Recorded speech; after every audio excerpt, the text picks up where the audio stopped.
안녕하세요. 미국 주식론 대학의 미주은입니다. 2월 3일 목요일에 1부 방송을 시작합니다.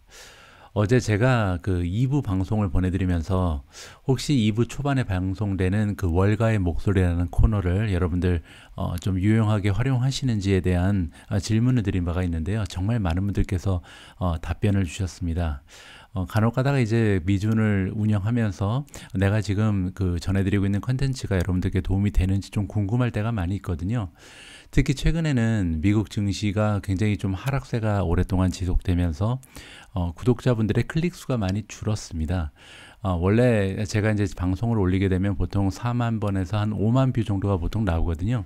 여기 보시는 것처럼 지금 최근에 올린 영상들은 4만 뷰가 나오기가 좀 어려운 상황이죠. 그래서 제가 최근에 내가 올리고 있는 컨텐츠가 정말로 도움이 되는 컨텐츠인가에 대해서 다시 한번 고민을 하게 됐고요. 그렇기 때문에 2부 초반에 항상 보내드리고 있는 월가의 목소리에 대한 피드백을 부탁드렸었던 겁니다. 근데 정말 많은 분들께서 긍정적인 답변 주시고 도움되는 컨텐츠니까 계속해서 올려달라는 요청을 하셔서요.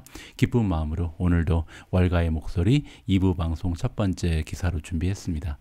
앞으로도 미주는요. 월가의 목소리뿐만 아니라 다양한 컨텐츠로 여러분들의 그 미국 주식 정보에 대한 갈증을 해소드리기 위해서 최선을 다할 것을 약속드립니다. 정체에 있지 않고요. 항상 발전하는 모습 보여드릴 수 있도록 하겠습니다. 자, 그러면 2월 3일 오늘의 미국 주식 뉴스 1부 바로 시작합니다. 자, 그럼 먼저 어제 미국 증시의 마감 시황부터 확인할 텐데요. 어제 일단 3대 지수는 다 올라갔습니다. S&P 500이 1% 가까이 급등을 했고요. 다우존스가 0.63% 상승, 그리고 나스닥도 0.50% 상승하면서 마감을 했습니다. 장 초반에는 좀 왔다 갔다 했었거든요. 근데 마지막에 좀 힘을 낸 부분이 굉장히 고무적이었고, 하지만 안타깝게도 러셀 2000은 많이 떨어졌습니다. 1% 이상 많이 주저앉았는데요.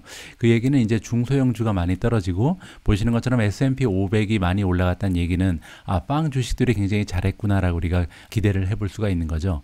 자, 실제로 개별 종목의 성적표를 보시면 오래간만에 구글 이름이 가장 탑에 가 있습니다. 무려 7.37%가 지금 상승을 해버렸고요.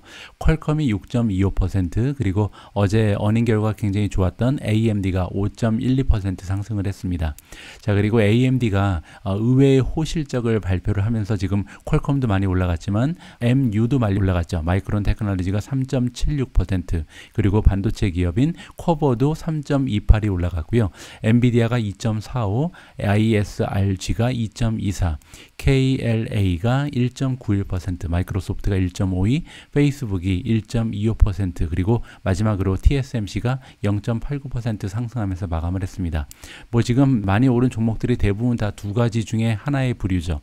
하나는 이제 빵으로 대표되는 그 메가테크 기업을 좀 상징하는 이런 기업들, 아니면 반도체 기업들, 이렇게 어제 구글 그리고 AMD가 좋은 실적을 발휘하면서 이제 거기에 연관된 기업들이 조금 힘을 내는 하루였다. 이렇게 정리가 가능할 것 같습니다.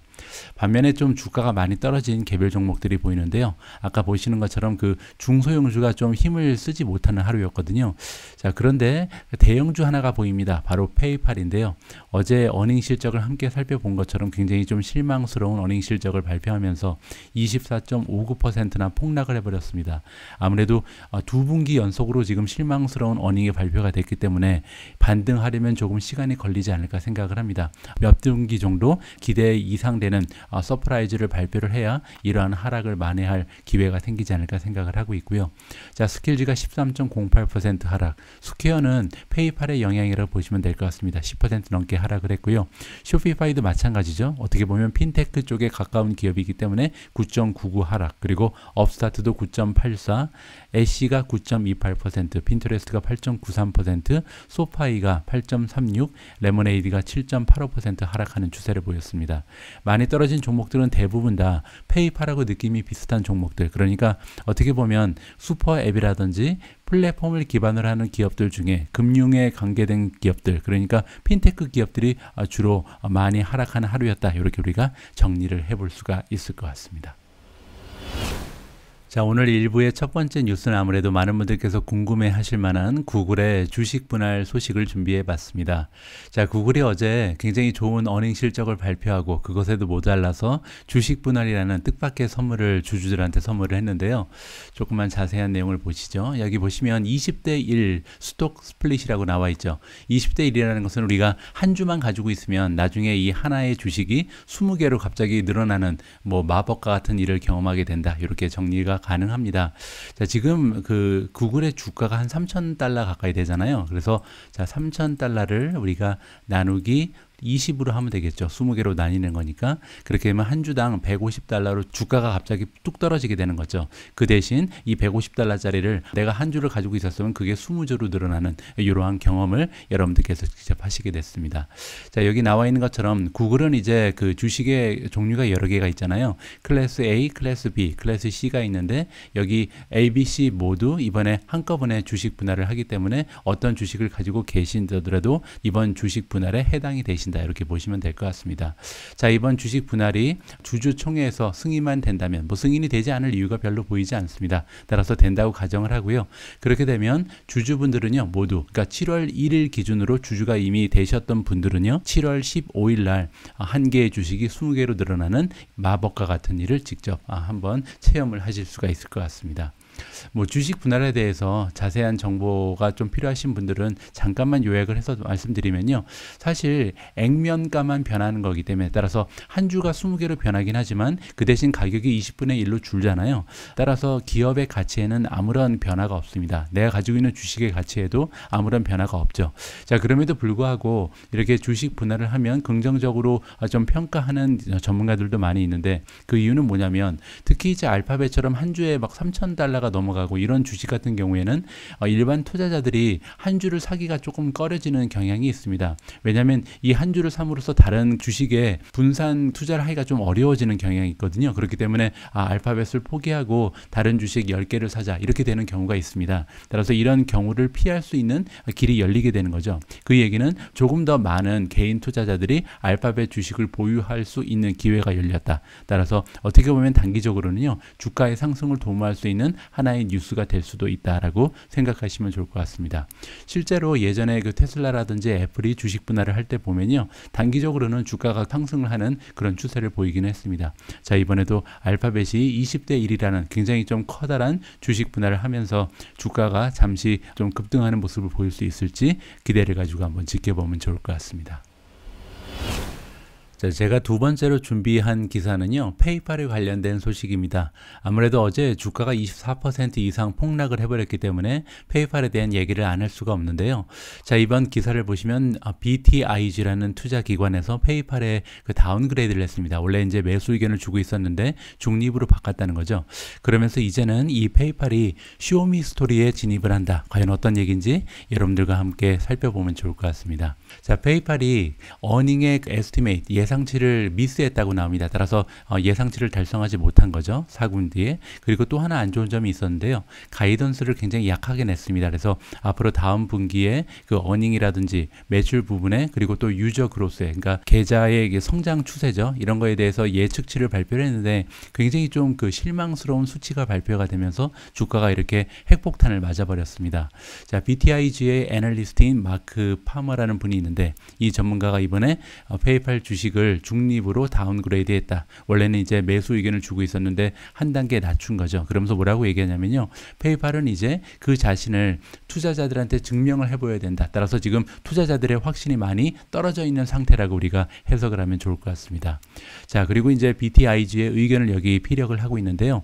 우리는 계속해서 믿고 있다. 그러니까 이제 장기적인 관점을 봤을 때는 페이팔의 플랫폼, 그 슈퍼앱이라고 부르죠. 여러 가지 기능을 다 포함하고 있는 이들의 플랫폼에 대해서는 잠재력을 우리는 아직도 믿고 있다라고 얘기를 합니다. 하지만 문제는 뭐냐면 이번 4분기의 그 어닝 발표 리포트를 보니까 굉장히 좀 커다란 퀘스천 마크가 붙는다는 거죠. 따라서 단기적인 전망은 잘 모르겠다. 지금 의구심이 든다라고 얘기하고 있습니다.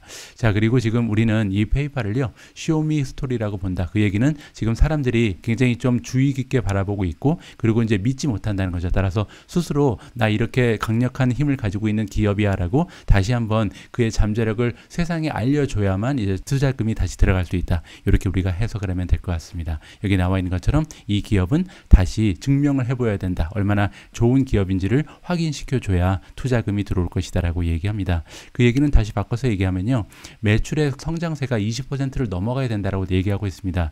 제가 어저께 그 어닝 발표를 여러분들과 읽어보면서 15%, 16% 이 정도의 성장세는 되게 좀 아쉽다. 페이팔 정도 되면 이 정도의 그 멀티플이 붙은 기업은 20% 이상의 성장세를 보여줘야 한다라고 말씀드리가 있는데, 같은 의견이 지금 나온 거죠. 최소한 20% 이상의 매출의 성장을 보여줘야 투자자들이 다시 돌아올 것이다. 그리고 또 한 가지 이제 걱정이 있는데요. 여기 나와 있는 것처럼 페이팔의 두 번째 그 성장에 대한 걱정은 바로 유저의 수입니다. 그러니까 계속해서 사용자의 수가 증가하는 추세를 보여야만 이 미래에 대해서 우리가 믿고 좀 투자를 할 수 있는데, 이번에 가이던스가 굉장히 좋지 않게 나왔거든요. 여기 나와 있는 것처럼 2022년 새로운 액티브 유저 NNA라고 부르는데, 여기 예상치가 15밀리언에서 20밀리언이라 나왔습니다. 따라서 1,500만 명에서 2,000만 명 정도를 올해 한 해 동안 새롭게 추가할 것이다 라고 발표를 했는데요. 작년 2021년에는 무려 4,890만 명이 추가가 됐거든요. 따라서 지금 그 수치에 비하면 갑자기 반도 안 되는 수치를 예상을 발표한 거예요. 따라서 마켓에서 깜짝 놀란 거죠. 갑자기 왜 이렇게 그 사용자 수가 급격하게 줄어라면서 깜짝 놀라서 투자금이 많이 빠져나갔다. 따라서 이 두 가지가 키인 것 같습니다. 앞으로 우리가 페이팔의 그 주가 상승을 기대하기 위해서는 첫 번째, 매출이 한 20% 이상 성장하는 추세를 계속 보여줘야 될 것 같고요. 두 번째로 사용자의 증가 추세가 다시 회복이 돼야 될 것 같아요. 그래서 이렇게 1,500만 명, 2,000만 명이 늘어나는 것이 아니고 뭐 한 3,000만 명, 4,000만 명, 나아가 5,000만 명 이렇게 늘어나는 추세를 보여줘야 아무래도 투자자들이 다시 좀 믿음을 가지고 들어오지 않을까, 이렇게 우리가 생각을 해볼 수가 있는 거겠죠. 하지만 BTIG도 얘기한 것처럼 장기적으로 갔을 때는 이 페이팔이라는 기업은 저력이 있기 때문에 우리가 쉽게 포기하기는 좀 아쉬운 면이 있습니다. 저 역시도 페이팔의 주주로서 이번에 주가가 많이 떨어진 것은 좀 아쉽지만 그래도 장기적으로 투자할 마음이 있기 때문에 계속해서 한 주, 두 주 모아갈 수 있는 기회로 삼아야겠다, 이렇게 생각하고 있습니다. 자, 그런데요, 지금 페이팔 말고도 우리의 걱정거리가 하나 더 늘었습니다. 바로 페이스북, 메타 플랫폼즈가 어닝을 발표했는데 굉장히 좀 실망스러운 숫자가 나오면서 주가가 지금 20% 이상 폭락을 하고 있습니다. 자, 도대체 어떤 어닝 결과가 나오는지 직접 한번 읽어봐야겠죠. 자, 4분기의 갭 EPS가 3.67이 나왔는데요. 이 수치가 문제입니다. 보시는 것처럼 16센트가 모자랐다. 따라서 시장의 전망치를 달성하지 못했습니다. 페이스북 같은 경우는 보통 지난 과거의 실적을 보면 대부분 다 예상치를 넘어가는 호실적을 발표하는 그런 기업이었거든요. 그런데 의외로 이번에 예상치를 넘어서지 못하면서 굉장히 좀 투자자들이 충격을 받은 거죠. 자, 두 번째로 매출을 보시면 33.67빌리언이 나와서 지난해랑 비교하면 20% 정도 성장을 했고요. 다행인 것은 시장의 전망치를 230밀리언 정도는 초과 발송했습니다. 자, 그런데요, 여기 나와 있는 성장률이 또 문제입니다. 왜냐하면 페이스북 같은 경우는 아까 그 페이팔과는 조금 다르죠. 왜냐하면 지난 몇 분기 동안 계속해서 30%, 40% 이상의 성장을 보여줬기 때문에 20% 정도 가지고는 또 투자자들의 성이 타지 않는다. 이렇게 지금 우리가 생각을 해볼 수가 있겠습니다. 자, 구체적인 숫자 몇 개를 좀 살펴볼 텐데요. 자, 여기에 지금 약어가 좀 나옵니다. DAP, MAP, DAU 그리고 MAU가 나오는데요. 자, 일단 그 DAU랑 MAU는 여러분들 많이 들어보셨죠. 데일리 액티브 유저 그리고 먼슬리 액티브 유저입니다. 따라서 페이스북이라는 플랫폼을 매일매일 사용하는 사람들의 숫자, 그리고 적어도 한 달에 한 번쯤 그 페이스북에 들어와서 사용하는 사람들의 숫자가 나와 있고요. 그 위에 이제 DAP 그리고 MAP는 뭐냐면요, 데일리 액티브 피플입니다. 자, 이 의미가 뭐냐면 매일 그 페이스북뿐만 아니라 그 메타 플랫폼즈가 가지고 있는 플랫폼이 4개가 있잖아요. 페이스북, 인스타그램, 그리고 왓츠앱이 있고요. 마지막으로 메신저가 있습니다. 이렇게 4가지의 플랫폼 중에 적어도 하나 이상을 또 매일매일 사용하는 사람들의 숫자가 2.82빌리언이다. 28억 2천만 명 정도가 되는 거죠. 그리고 지금 MAP 같은 경우는 이 4가지 플랫폼 중에 하나를 적어도 한 달에 한 번 정도 이용하는 사람들의 숫자입니다. 보시는 것처럼 35억 9천만 명 정도가 되는데, 그렇게 되면 뭐 전 세계 인구의 한 반 정도가 메타 플랫폼즈에 적어도 하나 정도는 매달 한 번을 이용한다. 이렇게 우리가 정리가 가능하겠죠. 자, 여기 나와 있는 숫자가 지금 DAP 같은 경우는 작년에 비해서 8%가 증가를 했다고 나와 있고요. 지금 MAP 같은 경우는 9%가 전년 대비해서 성장을 했습니다. 따라서 엄청나게 많은 사용자가 이미 확보가 된 상황임에도 불구하고 계속해서 꾸준한 성장을 보인다는 것은 굉장히 고무적이죠. 사용자 수가 계속 늘어나고 있고요.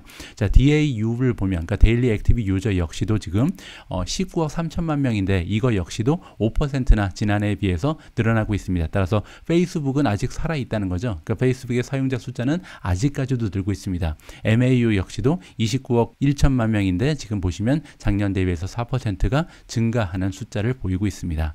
자, 여기까지는 나쁘지 않죠. 그런데 이제 가이던스를 보시면 퍼스트 쿼터, 그러니까 1분기에 대한 토탈 레비뉴가 27에서 29가 나와 있는데 이 수치는요, 지금 작년하고 비교했을 때 성장률이 3%에서 11%밖에 되지 않을 것이다. 따라서 굉장히 좀 실망스러운 지금 전망치를 내놓은 거고요. 컨센서스는 30.27이었습니다. 따라서 지금 시장의 전망치보다 오히려 낮은 숫자를 제시한 거죠. 따라서 좀 페이팔과 비슷한 경우라고 보시면 될 것 같고요. 따라서 지금 주가가 21% 이상 하락을 하고 있다. 이렇게 정리가 가능합니다. 만약에 여러분들께서 메타 플랫폼즈에 대한 미래 확신이 있으신다면 뭐 이렇게 주가가 떨어지는 것은 굉장히 좀 드물게 찾아오는 매수의 기회라고 생각을 하실 수도 있는 거고요. 만약에 굉장히 단기적인 관점을 가지고 메타 플랫폼즈에 투자하고 계신 분들께서는 굉장히 좀 고통스러운 어닝 시즌이 될 것 같습니다. 자, 어쨌든요, 의외의 실적이 발표되면서 주가가 많이 떨어졌다. 이렇게 우리가 정리를 해볼 수가 있을 것 같습니다. 자, 어제는 메타 플랫폼즈 말고도 어닝 실적을 발표한 주요 기업이 하나 더 있는데요. 바로 퀄컴입니다. 한국의 투자자분들께서도 많이 좀 투자 자금을 넣어놓은 이런 종목인데요. 자, 퀄컴의 실적을 한번 직접 보시죠. Q1, 지금 Q4를 Q1이라고 부르죠. 따라서 회계 분기는 지금 기업에 따라서 좀 차별이 있을 수 있습니다. 따라서 지난 9월부터 12월까지를 퀄컴은 1분기라고 부른다. 이렇게 이해하시면 될 것 같고요. 1분기의 논갭 EPS가 지금 3.23달러가 나왔습니다. 그리고 이 수치는요, 시장의 전망치보다 23센트 정도를 더 만들어낸 수치고요. 자, 매출 같은 경우는 10.7 빌리언을 만들어내서 전년 대비해서 29.9%니까 0.1% 모자란 30%죠. 뭐 30% 성장이면 굉장히 만족스러운 수치라고 볼 수가 있겠습니다. 왜냐면 지금 옆에를 보시면 퀄컴의 PE 레이시오, 물론 이제 포워드긴 합니다. 앞으로 12개월 동안 퀄컴이 만들어낼 것으로 기대되는 어닝에 대비해서 시가총액이 17배도 지금 뻥튀기가 되지 않았잖아요. 따라서 굉장히 좀 프리미엄이 낮은 종목이 퀄컴입니다. 자, 그렇게 되면 이 PE 레이시오를 성장률로 나눈 것을 우리가 PEG라고 부른다 그랬잖아요. 자, 여기 보시는 것처럼 지금 매출의 성장이긴 하지만 30% 정도의 성장을 보이는 기업이기 때문에 어떻게 보면 PE 레이시오를 성장률로 나눴을 때 1.0에 훨씬 더 미치지 못하는 0.5라든지 0.6 이 정도를 보일 수 있는 굉장히 좀 저가의 매수 기회가 있는 기업이 퀄컴이라는 점에서 이번 그 레비뉴의 성장률은 그런대로 굉장히 양호하다라고 우리가 해석을 해볼 수가 있는 거겠죠.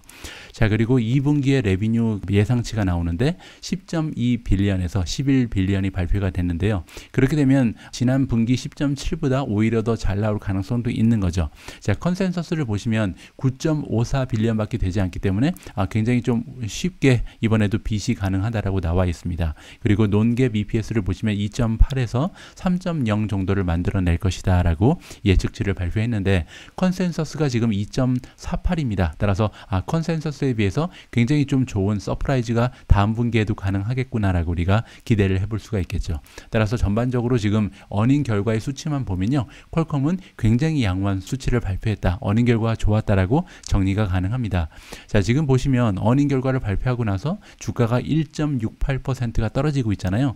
이 수치는 아무래도 어제 좀 기대감이 컸던 것 같습니다. 6.25%가 이미 올라갔죠. AMD의 그 멋진 실적을 보고서 6.25%나 주가가 미리 상승을 했기 때문에 잠시 떨어지고 있는 중이다. 이렇게 우리가 해석을 해볼 수가 있죠. 지금 어닝 결과는 굉장히 좋다라고 여러분들께서 생각을 하셔도 별 무리가 없을 것 같습니다. 자, 다음에 우리가 함께 읽어볼 기사는 블록, 스퀘어에 관련된 소식인데요. 어제 블록의 주가가 많이 빠졌습니다. 10.63%나 주저앉았거든요. 그리고 시장이 마감된 이후에도 3% 이상 추가적인 하락을 보이고 있습니다. 자, 이렇게 스퀘어, 블록의 주가가 많이 빠지는 이유는 페이팔 때문이죠. 지금 페이팔과 어떻게 보면 굉장히 비슷한 비즈니스 모델을 가지고 있는 기업이기 때문에 상대적으로 앞으로 이제 스퀘어가 어닝을 발표할 텐데 굉장히 부정적인 숫자가 나오게 되면 폭락할 가능성이 있기 때문에 미리미리 빠져나가는 그런 투자들이 많이 있다. 이렇게 우리가 해석을 해볼 수가 있습니다. 자, 이 와중에요, JP 모간이 이 블록에 대해서 굉장히 좀 긍정적인 평가를 해줬다고 합니다. 어떠한 내용인지 한번 읽어보시면 좋을 것 같습니다. 자, JP 모간의 애널리스트 이름은 틴친 황이고요. 자, 이 전문가는 블록에 이번에 오버웨이시니까 매수 의견을 주고 있습니다. 자, 그 이유는 여러분들 잘 알고 계신 것처럼 제가 며칠 전에 설명을 해드렸죠. Buy Now Pay Later 금융 기업인 애프터페이와의 인수합병이 마무리가 됐습니다. 그리고 이 인수합병은요, 블록의 역사에 있어서 가장 커다란 인수건이었다라고 지금 나와 있죠.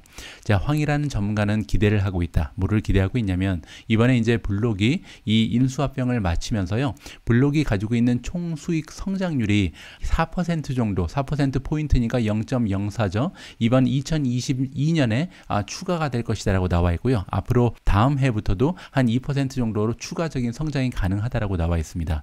자, 그런데 여기 나와 있는 말이 중요한데 before synergy라고 나와 있죠. 시너지가 발생하기 전에 이렇다는 겁니다. 따라서 두 기업이 이미 이제 그 애프터페이라는 기업은 건강한 매출과 총 수익을 만들어내고 있는 기업이기 때문에 단순히 두 기업을 합쳐놓은 것만으로도 1 더하기 1은 2가 된다는 얘기죠. 그런 식으로 지금 4% 정도 그리고 2% 정도의 총 수익 성장이 가속화될 것을 우리가 기대해 볼 수가 있고요. 그리고 나서 만약에 시너지가 발생한다면, 시너지라는 것은요, 1 더하기 1이 2가 아니라 3도 될 수 있고 5도 될 수 있고 10도 될 수 있는 게 시너지잖아요. 이러한 시너지를 두 기업이 만들어낸다면, 따라서 두 기업이 힘을 합쳐서 새로운 비즈니스 모델을 창출한다든지 아니면 교차 세일을 한다든지 마케팅을 함께 한다든지 여러 가지 방법을 통해서 두 기업이 시너지를 발생하면 조금 더 멋진 성장률을 만들어낼 것으로 우리가 기대를 해도 좋을 것 같습니다. 자, 여기 나와 있는 것처럼요, 이 황이라는 애널리스트는요, 새로운 프로덕트가 런칭이 되면 보통 커다란 카탈리스트로 작용을 한다. 따라서 주가에도 긍정적인 영향을 미치지 않을까 기대를 한다는 거죠. 자, 블록이 가지고 있는 스퀘어의 셀러 에코시스템이 있죠. 생태계라고 부르는 거죠. 애프터페이가 이번에 조인이 되면 아무래도 굉장히 좀 다양한 서비스 그리고 깊이가 있는 이런 서비스를 이커머스 쪽에 제공을 한다. 이렇게 우리가 이해를 해볼 수가 있고요. 그리고 이제 스퀘어 같은 경우는 셀러 에코시스템 말고 캐시 앱도 가지고 있잖아요. 따라서 앞으로 우리와 같은 소비자들이 캐시 앱을 가지고 물건을 살 때 Buy Now Pay Later의 서비스를 이용하게 되면 아무래도 사용 빈번 수도 늘어날 것 같고요. 그 다음에 이 비즈니스 모델을 통해서 조금 추가적인 수익을 창출할 가능성도 있다라고 우리가 이해가 가능합니다. 자, 블록 같은 경우는요, 지금 이 애널리스트는 매수를 줬는데 사실 지금 의견이 굉장히 분분한 종목이긴 합니다. 여기 올라가서 보시면요, 시킹 알파는 총 3가지의 레이팅을 제공을 하는데 첫 번째는 퀀트 레이팅이라는 게 있습니다. 그 인공지능이 그 수치적 분석을 통해서 정량적 분석을 통해서 지금 레이팅을 주고 있는데 굉장히 점수가 좋지 않아요. 5점 만점에 1.73이 나와서 셀을 주고 있거든요. 반면 그 시킹 알파에 기고를 하는 블로거들은 바이 레이팅을 주고 있고 월가의 전문가들 역시 바이를 주고 있습니다. 따라서 지금 스퀘어는 의견이 좀 분분하다라고 우리가 생각을 해볼 수가 있겠죠. 퀀트 레이팅 같은 경우는 크게 이제 5가지의 정량적 분석을 하는데 셀이 나온 이유를 한번 살펴보겠습니다. 아직까지도 밸류에이션이 좀 높다. 따라서 더 떨어진다는 그런 의견이 지금 있는 거고요. 그로써 성장률은 굉장히 좋고 프로피타빌리티, 수익성도 괜찮은 걸로 나오고 있습니다. 그런데 지금 아쉬운 것은 주식이 지금 힘이 없다는 거죠. 모멘텀이 많이 떨어져 있고 그리고 리비전이 굉장히 떨어져 있다. 그 얘기는 지금 실적 발표할 때 예상치보다 좋지 않은 실적을 계속 발표하면서 계속해서 시장의 예상치가 밑으로 내려가는 추세에 있다. 따라서 전체적인 5가지의 평가 항목을 종합해 봤을 때 퀀트 레이팅이 1.73이라는 굉장히 초라한 숫자를 받고 있는 것이 바로 스퀘어다. 이렇게 우리가 이해를 하면 좋을 것 같습니다. 자, 어쨌든요, 지금 여기 보시는 것처럼 페이먼트 테크 기업들, 그러니까 결제에 관련된 그 핀테크 기업들이 주가가 많이 떨어지고 있습니다. 블락 같은 경우는 지금 43%가 하락을 했고요. 그리고 이제 페이팔 같은 경우는 27%, 그리고 추가적으로는 하락을 했잖아요. 올랐잖아요. 글로벌 페이먼트도 17%, 파이저가 지금 2% 유일하게 좀 올라갔습니다. 그래서 최근에 지금 결제 시스템을 제공하는 그 핀테크 기업들이 많이 떨어지고 있는데 이 기회를 활용을 해서 진입하시는 분들도 있을 것 같고 아니면 좀 포기하고 나가시는 분들도 있을 것 같죠. 뭐 중요한 것은요, 얼마나 장기적인 관점을 가지고 투자를 하느냐입니다.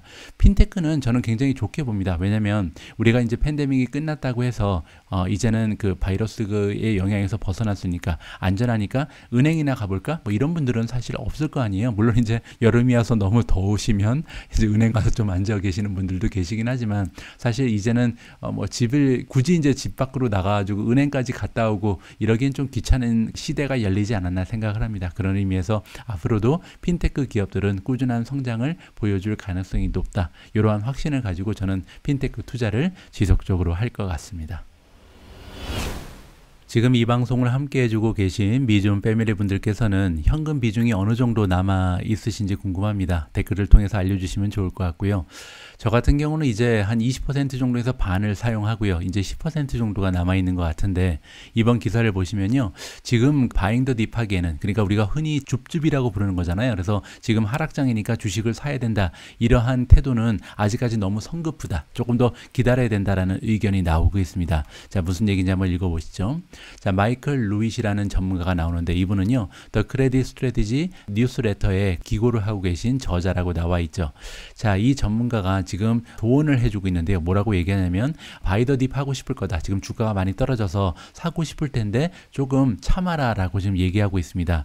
지금 이렇게 바이 더 딥, 주가가 떨어질 때마다 주식을 매수하는 이런 것은 굉장히 좀 시장에 깊숙하게 들어가 있는 하나의 버릇처럼 돼 있는데 아직까지는 그렇게 하면 안 된다는 거죠. 언제까지 기다려야 되냐면 페드 연준에서 타이트닝을 시작할 때까지는 기다려야 된다. 타이트닝은 우리가 양적 긴축이라고 부르는 겁니다. 따라서 가지고 있는 그 자산을 다 이제 좀 풀기 시작할 거 아니에요. 그 얘기는 이제 시장에 들어가 있는 자금을 회수한다. 이렇게 자금을 회수할 때까지는 좀 기다려라라고 지금 의견을 제시하고 있습니다. 자, 이 전문가가요, 반다 트랙이라는 곳에서 만든 그 데이터를 살펴봤더니 어떠한 데이터가 나오냐면요, 올해 들어서 1월 1일부터 1월 27일까지 지금 리테일 인베스터, 우리 같은 그 개인 투자자들이요, 넷 바이어였다고 합니다. 그 얘기가 뭐냐면 팔아버린 것보다 산 게 더 많다는 거죠. 따라서 1월 달에 여러분들 알고 계신 것처럼 주식시장이 굉장히 많이 떨어졌잖아요. 그런데 이렇게 주식시장이 많이 떨어졌다는 것은 많은 매도가 있었다는 얘기인데 이 매도는 대부분 다 기관이라는 거죠. 기관이 팔고 개미들이 줍줍했다. 이렇게 우리가 이해를 해볼 수가 있는 거죠. 자, 그리고 여기 나와 있는 것처럼 데일리 인플로, 그러니까 매일매일 그 자금이 들어가는 양이 나와 있을 텐데 지금 평균적으로 봤을 때 2021년 1월보다 2022년 1월이 조금 더 많은 자금이 지금 들어가고 있다. 따라서 개미 투자자들이 굉장히 많은 투자 자금을 지금 시장에 넣고 있다. 이렇게 지금 나와 있습니다. 뭐 그리고 또 하나의 예가 나오는데 월스트리트 저널에서 어떠한 보도를 해준 바가 있냐면요. 지금 그 우리 같은 투자자들이 168밀리언이니까 1억 6,800만 달러를 캐시우드가 운영하고 있는 ARKK ETF에 지금 저번 주에 투여를 해버렸다. 그러니까 엄청나게 많은 매수가 이루어졌다. 이렇게 우리가 이해를 해볼 수가 있는 거잖아요. 지금 27%나 28일까지 주가가 떨어진 것이 ARKK인데 여기에 개의치 않고 지금 개미 투자자들이 캐시우드 주식도 많이 사고 있다라고 지금 나와 있습니다. 자, 지금 투자자들은 타이트닝 사이클을 맞이할 것이다. 타이트닝이라는 것은 긴축이라는 얘기죠. 따라서 지금부터는 연준에서 풀고 있던 그 돈을 다 줄일 뿐만 아니라 가지고 있던 자산을 이제 팔면서 그 자금을 이제 흡수하겠죠. 그것을 이제 우리가 타이트닝이라고 부르는데 타이트닝 사이클에 접어들고 그뿐만이 아니라 인플레이션이 지금 타겟을 넘어서기 때문에 얼마나 오랫동안 이런 긴축이 이어질지 그것도 잘 알 수가 없잖아요. 그 얘기는 기준금리도 계속해서 올라갈 가능성도 있다는 거죠. 자, 그런 상태에서 지금 연준이 다시 한번 시장을 구해주기가 어려울 수도 있다. 시장을 구해준다는 얘기는 뭐냐면 연준에서 만약에 주식시장이 폭락을 하면 보통 개입을 하잖아요. 근데 개입하기가 어려울 가능성이 있다는 거죠. 자, 그렇기 때문에 지금 이 전문가가 얘기하는 것은 뭐냐면 조금만 더 기다리면 굉장히 매력적인 진입 포인트가 나올 것이다. 그러니까 더 좋은 매수 기회가 조만간 찾아올 거니까 조금 더 참아라. 이렇게 지금 조언을 해주고 있는 거죠. 자, 언제 그런 기회가 올 것 같냐면 지금 연준에서 금리를 인상하기 시작할 때, 그리고 발란스시트를 줄인다는 얘기는 아까 말씀드린 것처럼 자산, 가지고 있는 자산을 줄여나가면서 시장의 자금을 끌어들이는 이런 일이 발생할 때까지 기다리면 아마도 지금보다 훨씬 더 좋은 가격으로 주식을 매수할 수 있을 것이다라는 조언을 해주고 있습니다. 자, 과연 지금이 주식을 매수할 시점인지, 뭐 톱니의 의견에 따르면 지금 사야 되는 거잖아요. 하지만 이 루이시라는 사람의 의견에 따르면 지금도 약간 이르다, 조금 더 기다려야 된다는 의견이 나와 있습니다. 뭐 제 생각 같아서는요, 지금도 좀 사고요, 또 자금이 떨어지지 않게 조심해서 나중에 좀 더 떨어지면 그때도 더 살 수 있는 이런 좀 여유 자금이 있는 게 가장 좋은 방법이 아닐까 합니다. 자, 여러분들 나름대로 좀 전략을 세워 보셔야 될 것 같습니다. 제가 오늘 일부 방송을 위해서 준비한 내용은 여기까지입니다. 오늘은 조금 아쉬운 마음이 있습니다. 어제 구글이 굉장히 좋은 실적을 발표하면서 오늘 은근히 메타 플랫폼즈, 그 페이스북이 또 좋은 어닝이 나오지 않을까 기대가 좀 컸었거든요. 하지만 아쉽게도 메타 플랫폼즈 같은 경우는 굉장히 좀 저조한 실적, 그리고 앞으로 전망치를 발표하면서 주가가 많이 떨어지고 있습니다. 뭐 어쩔 수 없죠. 이렇게 좀 투자를 하다 보면 우리의 의도, 우리의 계획과는 다른 방향으로 좀 주가가 흘러갈 때가 있잖아요. 자, 이럴 때일수록 좀 장기적인 생각을 하시면서 당장 내일, 그리고 다음 달, 아니면 내년에 주식을 다 팔아버릴 이유는 없잖아요. 따라서 여러분들 매수자의 입장을 계속해서 고수하시면서 건강한 투자 활동을 이어나가시면 좋을 것 같습니다. 우리 모두가 미국 주식 투자로 은퇴하는 그날까지 다 함께 화이팅입니다. 행복한 하루 되세요. 감사합니다. 안녕하세요. 미국 주식으로 은퇴하기 미주은입니다. 오늘 미주은 방송은요, 이베스트 투자증권에서 지원해주고 계십니다. 제가 쓴 책을 드리는 이벤트도 진행하니까요, 욕심나시는 분들은 끝까지 주목해 주시기 바랍니다. 이베스트 투자증권에서 온라인 계좌 개설하시고요, 이벤트 신청하시면 해외 주식 매매 수수료 0.07%까지 우대 받으실 수 있습니다. 당연히 실시간 시세도 무료로 제공됩니다. 만약에 이미 타사에서 해외 주식을 하고 계신다면 그 해외 주식을 이베스트 투자증권으로 옮기시면요, 최대 100만 원을 드린다고 합니다. 뿐만 아니라 지금 미국 주식 한 주를 랜덤으로 지급하는 이벤트도 진행한다고 하네요. 당첨된다면 정말 좋을 것 같습니다. 추가로 미주은 패밀리 분들께서는요, 계좌 개설하실 때 이벤트 코드에 미주은 입력하시고요, 딱 100만 원 이상만 해외 주식 거래하시면 제 두 번째 책인 미국 주식으로 은퇴하기 실전 투자편을요, 모든 분들께 보내드립니다. 마침 해외 주식에 도전하시거나 추가로 계좌 개설하실 거라면 이런 혜택 누리시고요, 투자하시면 더 좋을 것 같습니다. 오늘도 변함없이 미주은과 함께 해주시는 모든 분들께 감사의 말씀을 드리며 아무쪼록 건강하고 성공적인 미국 주식 투자 이어나가시길 진심으로 바랍니다.